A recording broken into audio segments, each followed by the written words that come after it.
Friends, ఇప్పుడే అందిన వార్త డిఏ ప్రభుత్వ ఉద్యోగులకు సంబంధించి ఈరోజు తాజా సమాచారం అంటూ లేటెస్ట్ అప్డేట్ అయితే రావడం జరిగిందండి. సో ఈ వివరాలు ఏంటనేది వీడియోలో తెలుసుకుందామండి. వీడియోని చివరి వరకు చూడండి, కంప్లీట్ ఇన్ఫర్మేషన్ అయితే అర్థమవుతుందండి. మీలో ఇంకెవరైనా సరే మన ఛానల్ సబ్స్క్రైబ్ చేయకుండా చూసినట్లయితే వెంటనే మన ఛానల్ సబ్స్క్రైబ్ చేసుకోండి.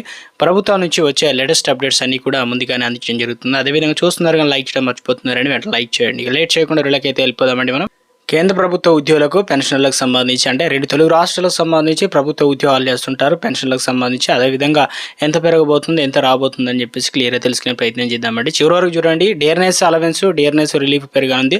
త్వరలోనే ఈ పెంపు ప్రకటన రావచ్చు. నిపుణుల అంచనా ప్రకారం 2% మేరకు పెంపు జనవరి 1, 2025 నుంచి అమల్లోకి వస్తుందన్నమాట. కొందరు నిపుణులు మాత్రం 3% వరకు పెరుగుదల ఉంటుందని భావిస్తున్నారు. ఈ పెంపు ప్రభుత్వ ఉద్యోగుల జీతాల పెన్షన్లపైన ప్రత్యక్ష ప్రభావం అయితే చూపుతుంది. ప్రస్తుతం డిఏ 53% అయితే ఉంది. ఇది కాకుండా 8వ వేతన సంఘం ఏర్పాటుకు ప్రధాని నరేంద్ర మోదీ గతంలోనే ఆమోదం తెలిపారు. జనవరి 1, 2026 నుంచి ఇది అమల్లోకి వస్తుంది. ఫిట్మెంట్ ఫ్యాక్టర్ 2.6 నుండి 2.85 వరకు అయితే ఉండవచ్చని అంచనా. ఇక 8వ వేతన సంఘం అమల్లోకి వస్తే ప్రస్తుతం డిఏ 50%కి మించింది కాబట్టి దీనిని ప్రాథమిక జీతంలో కలుపుతారని, అప్పుడు మళ్ళీ డిఏ 0 నుంచి ప్రారంభిస్తారని కూడా వార్తలు అయితే వస్తున్నాయి. ఇక డిఏ ఇప్పుడు 2% పెరిగితే గత 7 ఏళ్లలో ఇదే అతి తక్కువ డిఏ పెంపులో ఒకటిగా ఉంటుంది. 2018 జూలై 2% పెరిగిందనమాట. ఇప్పుడు 7% నుంచి 9%కి చేరింది.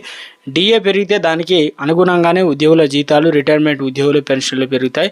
ప్రస్తుతం డిఏ ప్రాథమిక జీతంలో 53% అయితే ఉంది. ఉదాహరణకు ఏదైతే 20,000 రూపాయలు ప్రాథమిక జీతం ఉన్న ఉద్యోగి నెలకు 400 డిఏ పెరుగుతుంది. చివరిసారిగా డిఏ అనేది 2024 అక్టోబర్లో సమయంలో వచ్చింది.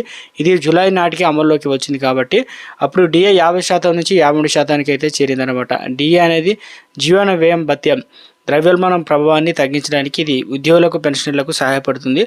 ఇక్కడ పెరుగుతున్నటువంటి ధరల పరిహారంగా ఉద్యోగులకు డిఏ రూపంలో చెల్లిస్తారన్నమాట. కేంద్రం ఏటా 2 సార్లు డిఏను సవరిస్తుంది. ఏటా జనవరిలో, జూలైలో ప్రకటించాల్సిన ఉన్న ఆలస్యంగా ప్రకటిస్తూ వస్తుంది. అయినప్పటికీ జనవరి, జూలైలో అమల్లోకి వస్తుందన్నమాట. All India consumer price index for industrial works ఆధారంగా డిఏ రేటును నిర్ణయిస్తారు. కార్మిక శాఖ దీనిని ప్రకటిస్తుంది. గత 6 నెలల all India consumer price index for the industrial work డేటాను విశ్లేషించిన తర్వాత ప్రభుత్వం డిఏ పైన పెంపు పైన నిర్ణయం తీసుకుంటుంది. ఒకవేళ డిఏ అనేది 3% పెరిగితే అప్పుడు 18,000 ప్రాథమిక జీతం ఉన్న ఉద్యోగికి డిఏ నెలకు 540 రూపాయలు పెరుగుతుంది. 50,000 ప్రాథమిక వేతనం ఉంటే అప్పుడు 1,500 రూపాయలు అయితే పెరుగుతుంది.